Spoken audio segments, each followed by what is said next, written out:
함께 보실 하나님의 말씀은 고린도후서 3장 17절 말씀입니다. 고린도후서 3장 17절 말씀을 우리 한 목소리로 읽도록 하겠습니다.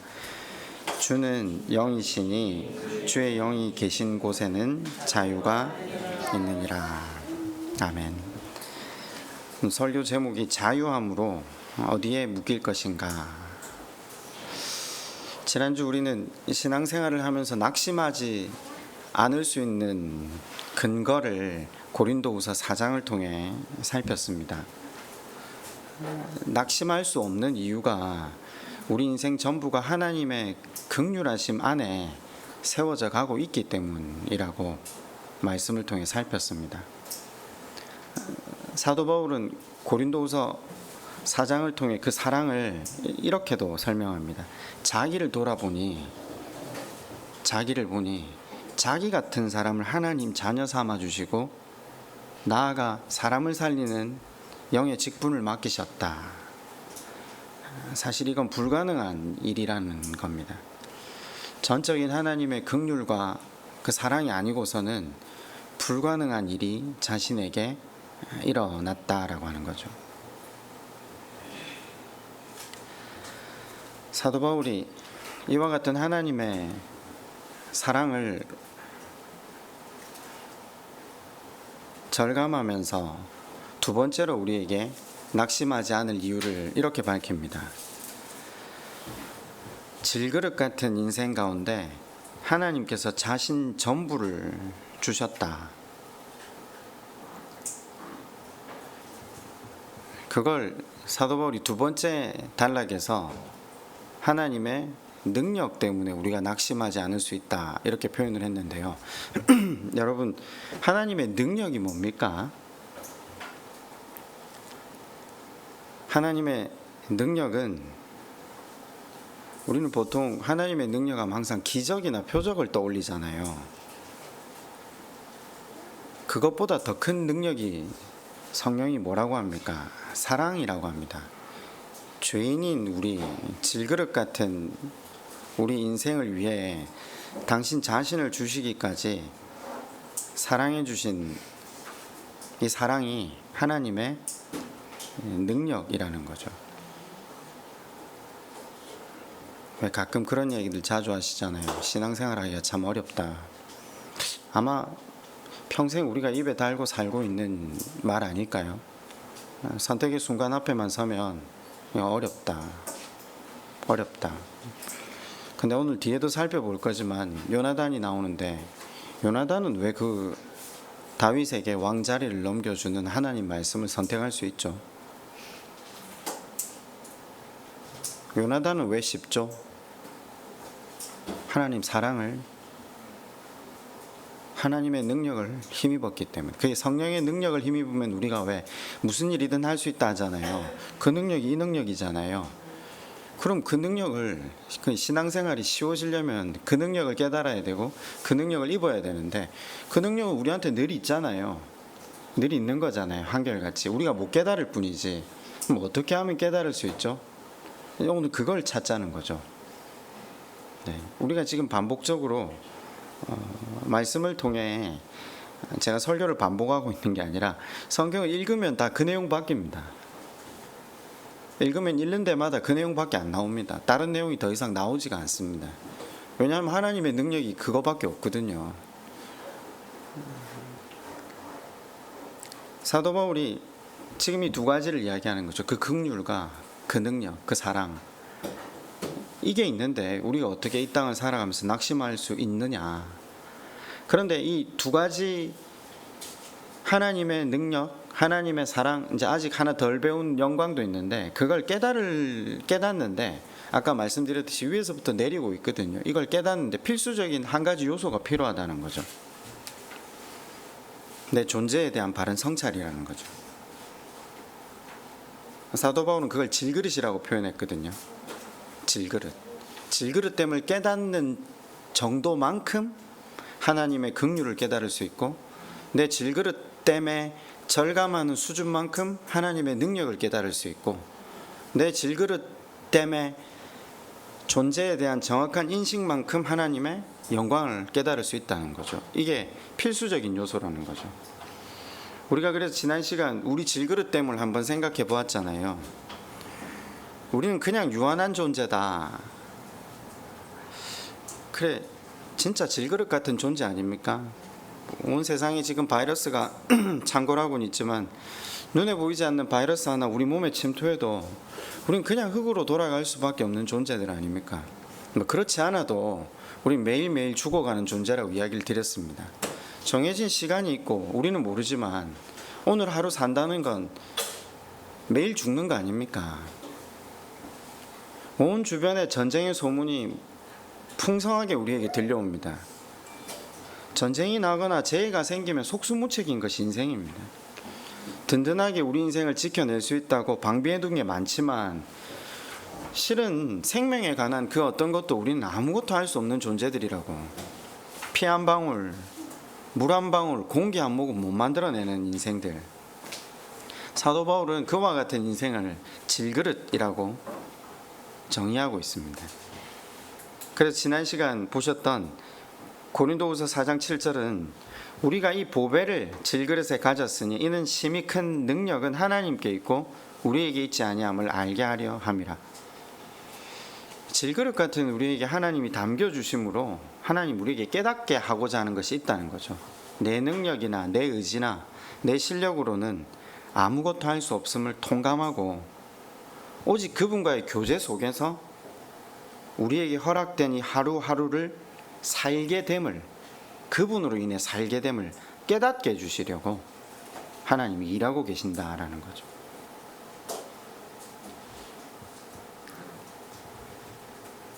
이 질그릇됨을 깨닫는 것이 그 능력을 힘입는 필수 요소라고 지금 말씀을 드렸잖아요.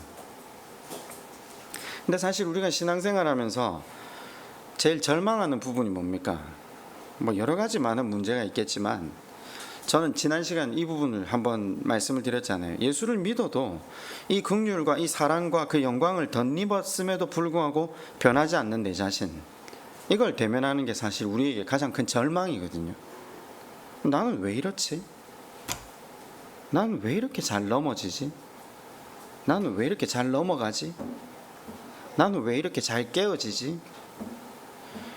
예, 그걸 아시는 하나님께서 우리로 하여금 질그릇이라는 표현을 우리에게 붙여주신 이유가 있습니다. 잘 깨어지고 잘 넘어지고 가루가 되기도 하고 무너지기도 하지만 창조주 하나님께서 우리에게 담겨주심으로 그러니까 질그릇 자체로 그 가치가 결정되지 않게 하시고 질그릇인 것 때문에 낙심하지 말라 하시고 일방적으로 그분이 우리 안에 담겨주심으로 그분의 은혜와 긍휼로 우리의 삶이 불리어지고 완성된다라고 성경은 우리에게 계속해서 말씀하고 계신 거죠. 굉장히 추상적인 말씀 같지만 정확하게 우리 자신의 질그릇됨을 깨닫는 순간 이 문제는 추상적인 이야기가 안 되게 됩니다. 어릴 때 교회를 다니면서 얼마나 많이 들은 말입니까? 긍휼, 사랑, 영광 평생 들었거든요. 평생 들었는데 이게 늘 제 귀에 추상적인 말이었다가 어느 날 제 자신이 질그릇 같은 존재고 제 자신이 끔찍한 소망 없는 존재라는 걸 절감할 때마다 긍휼과 능력과 영광이 이제 추상적인 단어가 아니라 정말 구체적인 단어로 가슴에 와닿기 시작하는 거죠. 그러면 사실 신앙생활에 있어서 어떤 선택의 문제 앞에 설 때마다 어려운 게 없는 거예요. 왜 어려운 게 없는 줄 아세요? 선택할 내가 남아있지 않아요. 가루가 돼서 다 흩날렸는데 거기서 내를 주장하고 내가 뭘 해야 되겠다, 이걸 하는 게 나은가, 생각 자체를 할 그 자아가 없어진 거죠. 완전하게 내가 포기된 거죠. 포기되었다라는 말 자체도 주어가 저니까 하나님에 의해서 질그릇 같은 우리 인생의 존재 자체를 절감하니까 여전히 어렵죠. 어렵다는 걸 부인하는 건 아닙니다. 그런데 다른 걸 선택할 대안이 없지 않습니까? 세상 사람들은 불안과 낙심과 비난과 비판과 원망을 선택한다 칩시다. 죄와 사망의 권세 아래서만 살아가니까. 근데 교회 다니는 우리는 하나님의 그 긍휼과 사랑과 영광을 힘입었음에도 불구하고 이거 선택하기 어렵다고 이야기를 하거든요. 말씀을 뻔히 알지만, 그런데 언제 된다고요? 언제 된다고요? 사람이 거듭나지 않고는 하나님 나라에 이를 자가 없다라고 니고데모와의 대화에서 예수님 밝히시잖아요. 예, 말 그대로 죽는 겁니다. 말 그대로 내가 질그릇임을 인정하고 내가 죽지 않고는 신앙생활이 쉽지 않죠. 그래서 우리가 성령의 도우심을 구하며 예배드리는 이유가 뭐라고 했습니까? 말씀 앞에 죽기 위해서.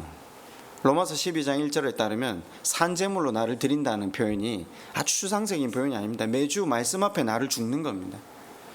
매주 말씀 앞에 나를 제물로 하나님 앞에 드리는 겁니다. 그게 내 존재 자체를 절감하고 하나님을 온전히 의지하게 되는 것. 그러면 그 사랑의 능력, 그 사랑의 긍휼이 우리 안에 더 힘있게 역사할 수밖에 없는 것. 낙심할 수 없다는 겁니다. 예배드리고 말씀 앞에 계속해서 나를 제물로 드리는 이 예배가 우리 안에 있는 한 고린도후서 4장은 낙심이 우리에게 불가능하다라고 이야기를 합니다. 자, 그러면서 우리에게 주어진 이 하나님의 그 사랑, 긍휼, 영광, 자, 이걸 선택할 수도 있고요. 우리는 왜 자유함이 있거든요. 자유함이 있어요. 우리는 미움, 판단, 분노, 낙심, 원망, 좌절, 이걸 선택할 수 있다고 성경이 지금 우리에게 가르쳤는데, 제가 지난 시간 지나가다가 말미의 이야기를 한번 드렸는데, 이전에도 갈라디아서 5장 1절을 이야기하면서 주의 영이 있는 곳에 자유함이 있다 설교를 한번 했습니다. 올해만 들어서 제가 2020년 1월에 이 자유함에 대해 설교를 한번 하고요. 올해 중반에도 22년 중반에도 갈라디아서 5장을 가지고 자유함에 대해 설교를 하면서, 그때는 어디를 설교했냐면요, 우리에게 주신 자유가 한계가 있는 자유라고 했습니다. 예, 울타리가 있는 자유, 하나님이 그어두신 선악과 밑의 자유. 예. 그런데 그 하나님의 손이 보호하고 있는 그 자리야말로 완벽한 자유함, 완벽한 평안이 있다, 이걸 설명을 드렸거든요. 그런데 오늘은 다시 지난 시간 지나가다가 고린도 후서가 나왔기 때문에 3장 17절에 보니까 주는 영이시니 주의 영이 계신 곳에는 자유가 있느니라. 이 말을 한번 설명을 드렸는데 내려가서 청년들하고 나눠보니까 이게 100% 잘 전달이 안 됐더라고요.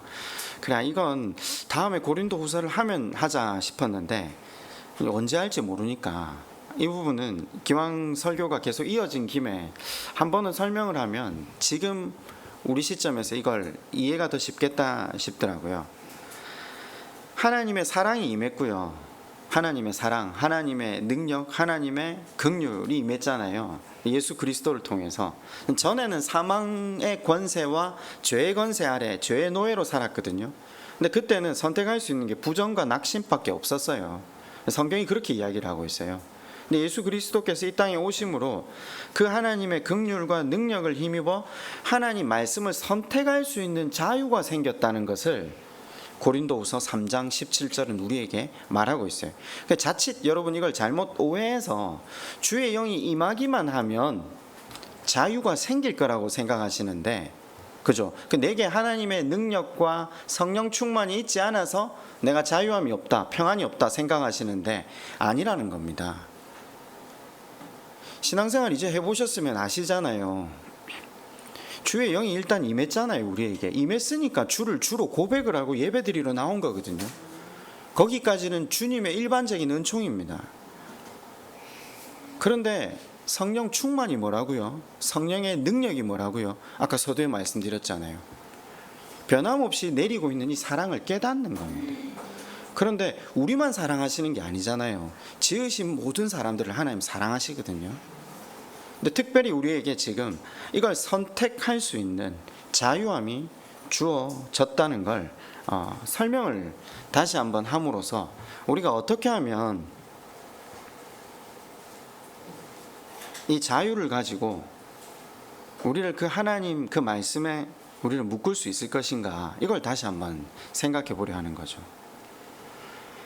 성경은 계속해서 이걸 반복적으로 구약부터 신약까지 밝히고 있습니다. 자주 이 표현이 나오는데, 하나님이 부리시는 악령이 임하여, 그리고 하나님의 영이 임하여, 이 표현이 성경이 반복적으로 계속 나오고 있다는 걸 눈치채셔야 됩니다. 악령이 임했다 이라면 우리는 어떻게 악령이 임해서 한 인간을 그렇게 지옥으로 빠뜨릴 수 있어? 아닙니다. 관용적인 표현입니다. 관용적인 표현입니다. 그가 선택한 걸 하나님이 부리시는 악령이 그를 휩쌌다, 이렇게 관용적인 표현을 하고 있는 겁니다. 그럼 이 표현이 왜 이렇게 되어 있는가? 이걸 우리가 큐티를 하다가 저희 집에서 1번이 저한테 이런 질문을 하더라고요. 아니 그럼 성경에 아빠 한 명도 제대로 된 사람이 없고 그 사람들이 제대로 되지 않았음에도 불구하고 하나님이 은혜를 베푸셨다면 애초에 이 사람은 제대로 되지 않은 인간이라고 밝히면 안 되냐고.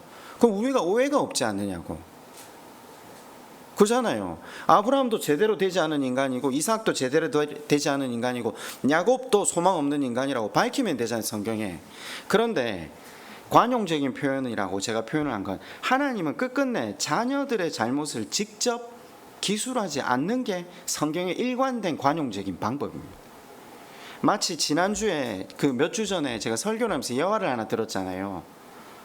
한 대학 총장의 그 어린 시절에 중학교 때 성적표를 고쳐가지고 아버지와 부모를 속여 온 동네 잔치를 낸 걸 30년이 지나서 아버지에게 고백하려고 했을 때 그 아버지가 뭐라고 했어요? 네, 다 안다. 손주들 듣는다. 마 됐다. 성경의 기술 방식이 그렇다는 겁니다. 우리를 향한 아버지 하나님의 마음이 낱낱이 다 밝혀서 너는 그런 저주를 받은 인생인데, 회개조차 하지 않은 인생인데 내가 긍휼을 펴서 너를 용서한다, 이런 식으로 기술이 안 돼 있다는 겁니다. 덮어주시고 오래 참으시고 그래도 안 돌아오니까 당신 자신을 주셔서 그 인생을 새롭게 하시는 것이 성경의 기술 방식입니다. 자, 그와 같은 방식 속에서 악령이 임했다, 성령이 임했다도 마찬가지라는 거죠. 자기가 그걸 선택하고 말씀 안에서 용서와 사랑과 긍휼을 베푸는 것을 선택하지 않고 자기가 마음에 가는 대로 세상의 가치대로 선택한 거죠. 그것이 악령과 동행하는 삶이다라고 성경은 밝혀주고 있는 겁니다. 한 가지 예를 좀 더 들어볼까요? 어제 이게 밤에 큐티하다가 아이들하고 그런 이야기를 했는데, 다윗이 그 일나로 내려갈까 여호와께 물었다라고 했잖아요. 제가 이걸 저번에도 설명을 드렸는데 이게 관용적인 방법입니다. 근데 하나님 뭐라고 하세요? 그 일나로 내려가라고 하시죠. 그 제가 아이들한테 물었어요. 그럼 이거 지금 하나님이 지금 짠하고 나타나셔서 말씀하는 거냐? 아이들이 이제 당황하죠. 제가 어떻게 말씀드렸죠? 성경에 그와 같은 구절들이 많잖아요. 그게 뭐라고 말씀드렸죠? 여호와께서 다시 점을 치잖아요. 부하들이 반대하니까. 하나님이 가라고 하는데 부하들이 반대할 수 있어요, 없어요? 근데 부하들이 반대하죠. 이게 왜 일어나죠, 이 일이? 제가 구약시대 때 하나님의 뜻을 묻는 건 두 가지 편이라고 했잖아요. 선지자를 통해서. 선지자에게 계시나 예언. 근데 대부분 선지자나 제사장들도 뭐를 합니까? 점을 칩니다. 에봇을 가져와서 그 안에 있는 우림과 둠빔으로 점을 칩니다. 해도 될까요? 하지 말아도 될까요? 그게 하나님의 뜻으로 하나님이 일반적인 계시로서 주시던 방법이었거든요. 제가 여러 번 말씀드렸어요. 하나님이 짠하고 나타나서 말씀하시지 않는다고. 그런데 아주 특별한 경우가 있다고요. 여호와의 사자가 오는 경우가 있다고요. 그건 아주 긴박하다는 겁니다. 상대가 말씀으로는 못 알아들어서. 제가 그랬잖아요. 환상, 계시, 꿈, 이게 뭐라고요? 일반적으로 대화가 안 될 때, 자아가 너무 세서 이 사람이 자아가 자기 자아를 주장하지 못하는 무의식 세계 속에 파고들어서 하나님이 당신의 뜻을 전달해야 될 때, 근데 오늘 우리 이 21세기를 살아가는 우리는 그런 사람을 신앙이 좋다라고 생각하거든요. 천만에요. 말을 못 알아들으니까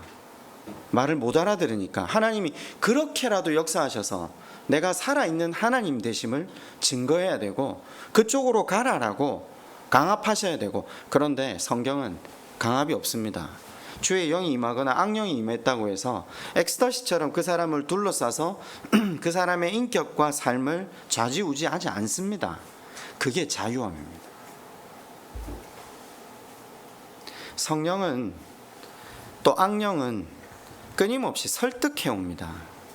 성령이 하시는 역할이 뭐라고 말씀을 드렸죠? 조명하심과 교통하심, 설득입니다. 그리고 악령도 설득해 옵니다. 그걸 복음서가 시작하면서 바로 우리에게 보여준 적도 있습니다. 예수님이 공생애를 시작하자마자 성령에 이끌리셔서 어디로 가시죠?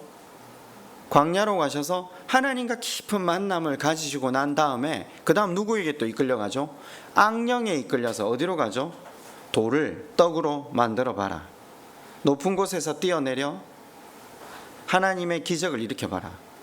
나에게 경배하면 세상의 모든 부와 기를 너에게 주겠다. 이 지금 이야기가 뭐죠? 세상의 가치를 너의 가치 삼고 살라, 이 말 아닙니까? 이 지금 우리가 쫓고 사는 거잖아요. 세상 사람들의 인정, 성공, 물질. 근데 예수님이 무엇을 선택하심을 우리에게 보여주십니까? 광야 사건은 그걸 우리한테 보여주는 겁니다. 우리 일생에 하나님 말씀이 있고 세상에 유혹이 있잖아요. 성령의 인도하심과 악령의 설득하심이 있는 삶을 살아간다는 겁니다. 반복적으로 계속 등장하는 내용이었죠. 구약에는 없습니까?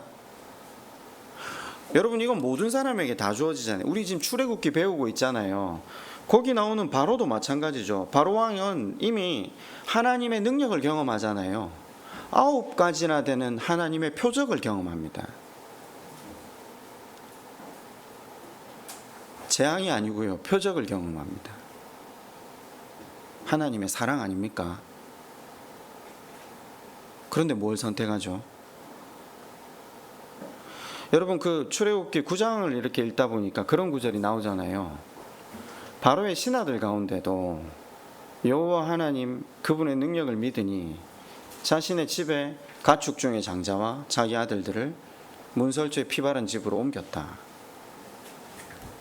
아마 그 당시에 이스라엘 백성들 가운데도 하나님 말씀을 순종하지 않은 사람들도 있을 겁니다. 선택입니다.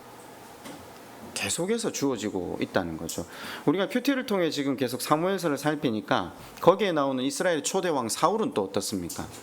하나님이 계속해서 하나님의 영이 찾아가잖아요. 하나님의 영, 하나님의 교통하심, 조명하심을 사무엘 선지자를 통해서 가서 말씀을 계속하시죠. 왕이 자기를 작은 자로 여길 때는 문제가 없었다. 제발 그때로 돌아가라.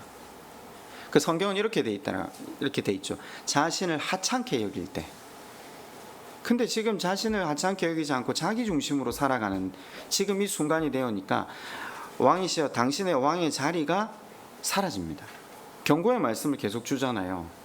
그런데 사울이 그 말씀을, 성령의 말씀도 듣고 세상의 가치 앞에 섰을 때 말씀을 계속 듣고 또 듣고 또 듣고 하나님의 영이 계속 임하잖아요. 근데 뭘 선택하죠?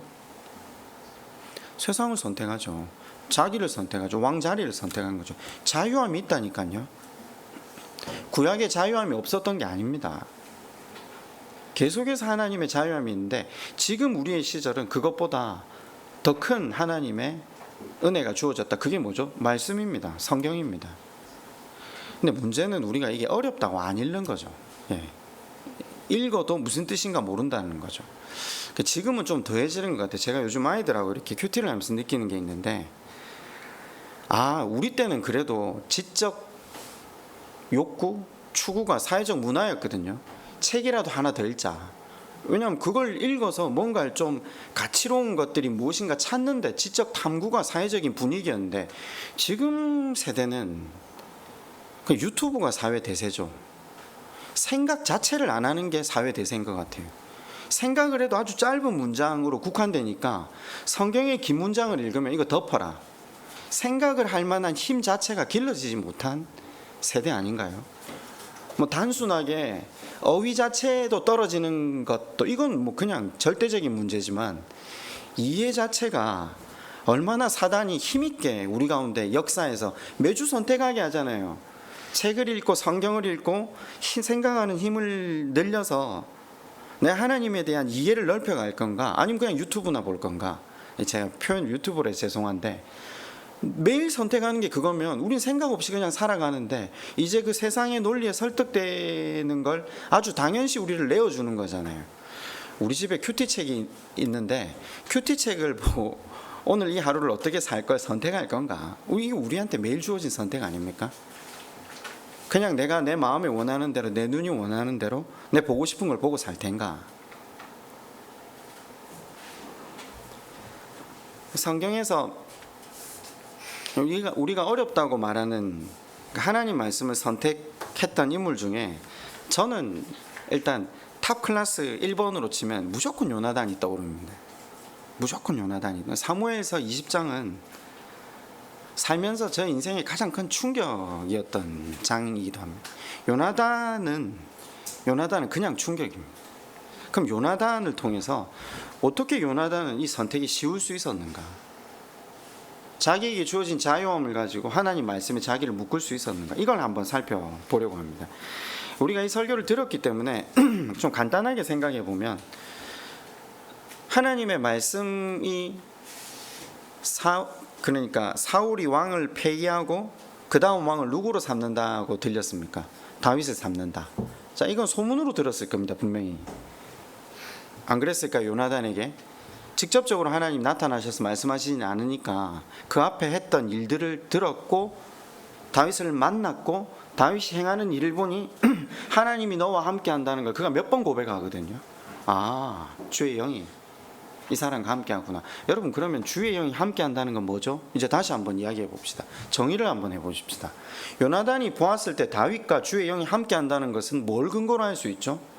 뭐 뒤에 어떤 후광이 있습니까?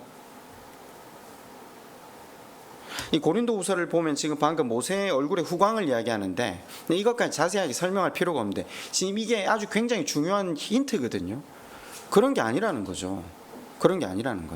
뭐가 주의 영이 함께하는 것을 근거로 삼을 수 있죠?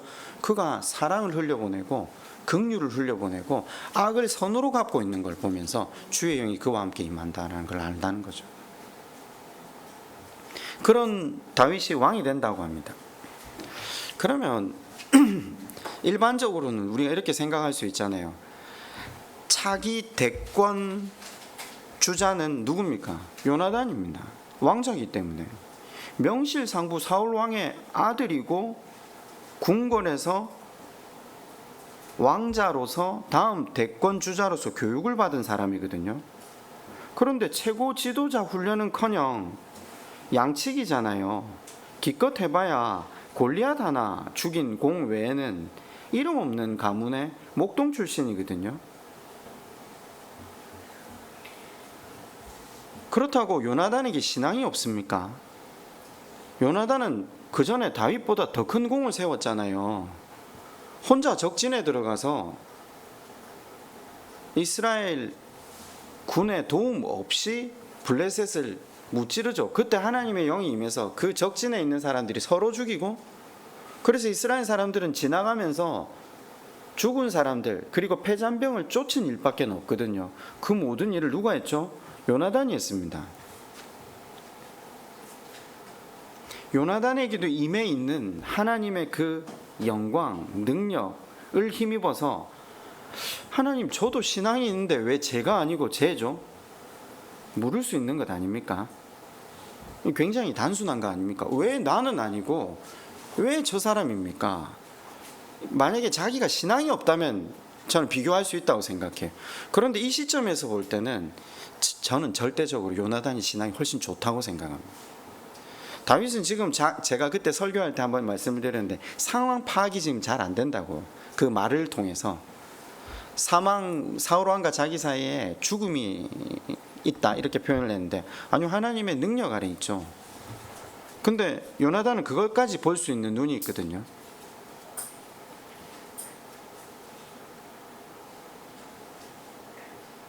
왜요? 왜 요나단은 말씀에 자기를 묵죠? 왜 이 선택을 할 수 있었죠? 성령의 능력이 그를 사로잡아서? 네, 맞습니다. 그런데 그 성령의 능력이라는 걸 계속 정리하는 이유가 뭐냐면요, 우리가 일평생 그렇게 생각했기 때문이라고. 제가 이걸 한번 떨쳐내보게 하려고 반복적으로 계속 설명을 하는 이유가 그런 겁니다. 다윗이 사울을 피해 라마 나요스로 내려가거든요. 수금을 켜고 있는데 자기 그 병 때문에 옆에서 이스라엘에서 뽑혀와서 수금을 켤 때마다 사울 왕이 마음의 안정을 찾잖아요. 그런데 사울 왕이 질투가 발발하기 시작하니까 이유 없이 창을 들어서 그를 죽이려고 시도를 하는데 이게 한두 번이 아닙니다. 그리고 이제 눈앞에서 그 일이 벌어지니까 다윗이 도망을 간 거죠. 근데 그 도망간 다윗을 그냥 두지 않고 사울이 곧장 암살단을 보내거든요, 라마나요스로. 근데 하나님이 그대로 안 두십니다. 이건 안 되겠다 싶어 놓으니까 하나님이 직접적인 계획을 하시는 거죠. 찾아온 암살단에게 뭐가 임했다? 성령이 임했다. 성령이 임했다. 그래서 그들이 그들 가운데 소리를 지르고 찬양하고 예언을 했다. 하나님의 말씀을 노래한 거죠. 암살단을 보냈는데 암살단이 성령이 임해가지고 거기서 엑스터시에 사로잡혀 하나님의 영을 노래하고 있다. 그래 놓으니까 사울이 직접 간 거죠, 격분해서. 근데 어떻게 되죠? 큐티하신 분들은 정확하게 아실 수 있습니다. 사울에게도 똑같은 일이 발생합니다. 제가 아까 뭐라고 말씀드렸죠? 하나님의 영이 임하는 사건 중에 엑스터시처럼 임할 때가 있다고 했습니다. 특별할 때, 꿈, 계시, 환상, 이게 공통적인 한 가지 특징이 있는데, 인간이 죽지 않아서 자신이 질그릇됨을 전혀 깨닫지 못해서 너무 강해서 인격적으로는 대화가 되지 않을 때 하나님께서 특별한 경우로 이야기하실 수 있습니다. 그런데 이걸 성령 충만이라고 표현하거든요. 이것도 성령 충만이라고 할 수 있습니다. 그런데 궁극적으로 성령이 조명하시고 교통하시는 역사는 아닙니다. 제가 사도행전에 성령이 뭐라고 나타났죠? 불이 아니라 불의 혀, 그죠? 바람, 소리, 혀, 소리, 말씀을 형상화해서 그 말씀을 설득하고 말씀으로 우리를 이해시키고, 그래서 하나님의 능력과 사랑과 우리의 존재 자체에 대한 이해를 바탕으로 그 하나님의 사랑을 힘입어 나아갈 수 있게끔. 자, 오늘 말씀드리는 이 지금 사울에게 임한 이 하나님의 영, 예언자 중에 노래하고 예언했는데 그 인격이 바뀌었습니까? 잠시는 두려워했으니까 사울이 다윗 죽이러 가는 걸 포기하죠. 그런데 그 성령이 임했을 때 성령의 열매가 맺어지거나 하나님을 닮고 성품대로 살아가는 건 없습니다. 없습니다.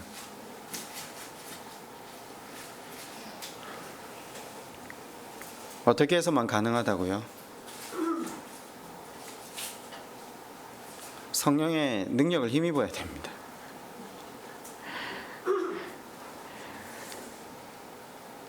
한 8년째 설교를 하고 있는데 같은 말을 반복하고 있는 제 자신이 굉장히 미울 때가 있습니다. 성경에 왜 같은 말만 계속 나오지? 나는 왜 같은 말을 계속 반복해야 되지?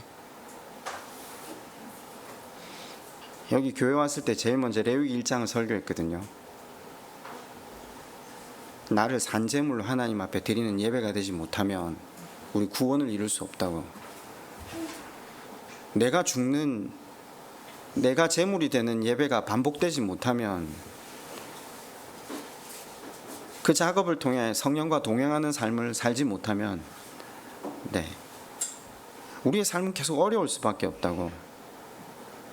여러분, 요나단이 이 삶을 선택할 수 있었던 이유가 뭐죠? 하나님과 동행했기 때문이죠. 요나단이 자기 아버지가 다윗을 죽이려는 마음을 확실하게 보게 되거든요. 그 전부터도 봤지만 이제 어느 날 정확하게 확인한 거죠. 그런데 요나단이 참 위대한 건 그 전에도 먹은 마음이 그 마지막 그 결단의 순간 그냥 고개를 돌릴 수 있잖아요.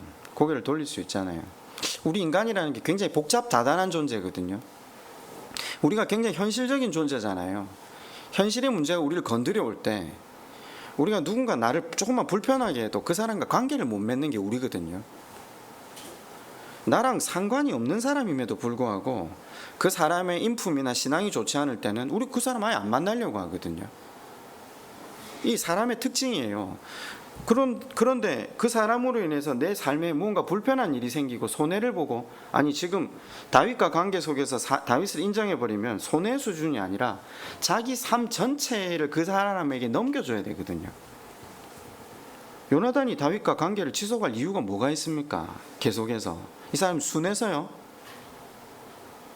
아니요, 지극히 현실적이었던 사람이에요. 이 사람 지극히 현실적이었던 사람이 요나단이에요. 너무나도 정확하게 현실을 뚫어져 바라보고 있는 거죠. 그런데 지극히 현실적이었던 사울이 뭐라고 하죠? 사무엘상 20장 30절에 이렇게 말합니다.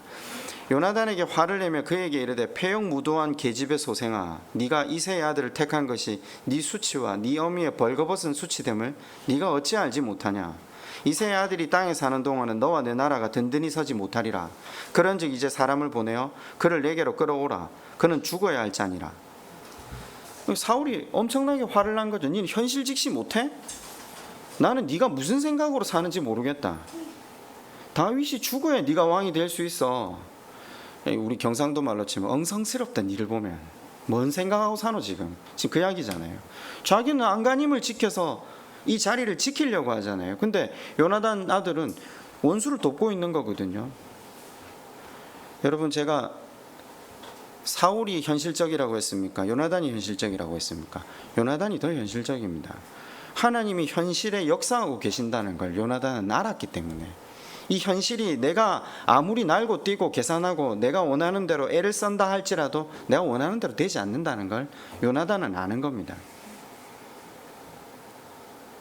요나단은 우정과 의리 때문에 사람이 좋아서 다윗과 언약을 지키는 게 아니라고 했습니다.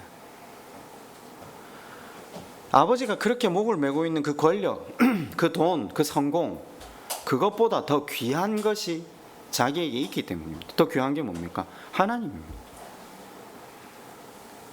하나님 말씀이었습니다. 말씀 안에서 요나단은 지극히 현실적인 자기의 역할과 사명을 깨달았습니다. 안목이 탁월한 거죠. 안목이 탁월한 거죠. 다윗에게 어떤 역할을 맡기시길 원하시고 나에게 어떤 역할을 맡기셨는가, 이걸 보는 겁니다. 현실적으로는 받아들이기 힘들지만 그걸 순응할 수 있다는 건 영적 성숙이 있다는 겁니다.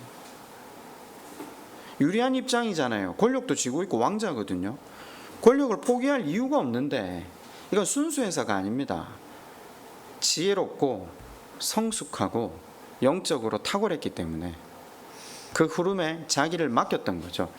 제가 사무엘서를 설교하면서 이 부분에 있어서 요나단이 다윗에게 한 말을 그때도 이렇게 표현했습니다. 사무엘상 20장 14절인데 제가 한번 읽어드릴게요.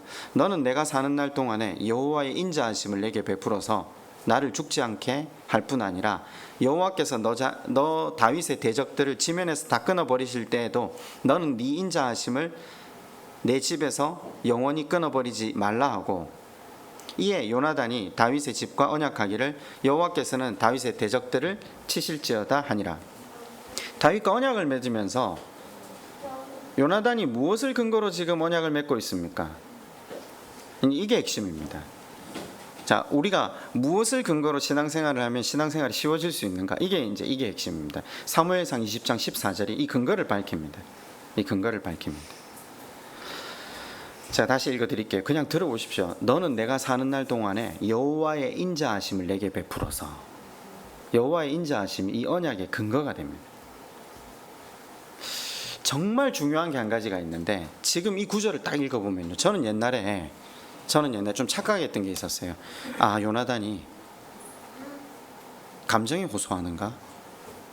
좀 비굴한가? 아니요. 지금 그냥 읽어보시면요, 다윗에게 지금 언약을 맺지 않은데 내가 믿는 그 하나님, 그분의 긍휼, 그분의 헤세드, 네가 믿는 그 하나님, 그분의 긍휼, 그분의 헤세드, 그걸 바라보니까 내가 이 일이 어떻게 될 줄 안다. 너도 신앙이 있으니까 하나님 앞에서 약속해라. 지금 이야기입니다. 굉장히 당당합니다. 비굴하거나 감정에 호소하지도 않습니다. 하나님께서 자기가 아닌 다윗을 택하셨다는 사실에 서운해하지도 않습니다. 오히려 순응합니다. 여호와께서 내 아버지와 함께 하신 것 같이 너와 함께 하시기를 원하노라. 이것도 이 사실 굉장히 의미 있는 이야기죠. 하나님을 계속 붙잡고 쫓을 때 여호와의 영이 계속해서 동행할 수 있다는 걸. 여러분 아까 뭐를 근거로 언약을 맺고 있다고요? 여호와의 인자하심. 이게 헤세드라는 단어거든요. 헤세드가 뭡니까? 여호와의 긍휼이 뭡니까? 여호와의 사랑이 뭡니까? 여호와의 영광이 뭡니까? 이 헤세드라는 단어에 다 담기거든요. 어떻게 보여졌죠? 이스라엘 역사 가운데 하나님께서 그 백성을 어떻게 대하셨는가? 그게 헤세드입니다. 몇천 년 역사 가운데 발견한 하나님의 성품이 뭐죠? 이스라엘이 하나님을 제대로 섬긴 적이 없거든요. 늘 반복하고 늘 욕망으로 일관하고 늘 하나님께 등을 져버렸거든요. 그런데 하나님께서 그들의 어떠함과 상관없이 반복적으로 그분의 긍휼, 사랑, 영광을 베푸시기를 포기하지 않으신 그분의 성품을 헤세드라고 합니다. 그러니까 요나단이 다윗에게 그 헤세드를 베풀어 달라라고 하는 말의 의미가 뭐냐면요, 우리가 받은 그 긍휼, 우리가 이제껏 누린 그 하나님의 사랑, 그 영광을, 그걸 근거해서 나를 기억해라, 내 가족들을 기억해라. 이 감정적인 차원에서 내 가족들 불쌍히 여겨달라 이런 말 아닙니다. 네가 이제까지 받은 그 긍휼, 그 능력, 그 영광을 근거해서 함께 이 길을 걸어가자. 그러면 너도 은혜를 받았으니까 너가 내 목숨을, 너가 내 아들들의 목숨을 어떻게 대해야 될지 너 알지 않니? 지금 이야기입니다. 나도 지금 그 하나님의 헤세드로 너를 돕고 있다. 내가 하나님께로부터 받은 그 긍휼을 지금 너에게 흘려보내고 있다. 그게 하나님의 섭리를 따르는 것이고 하나님의 성품에 어긋나지 않는 것 아니냐. 너 역시도 나중에 왕이 되었을 때 헤세드로 나와 내 집안의 아들들을 끊어지지 않게 해달라.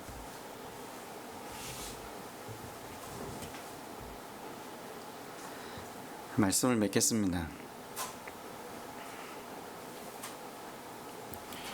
요나단은 어떻게 이 헤세드를 깨달았을까요?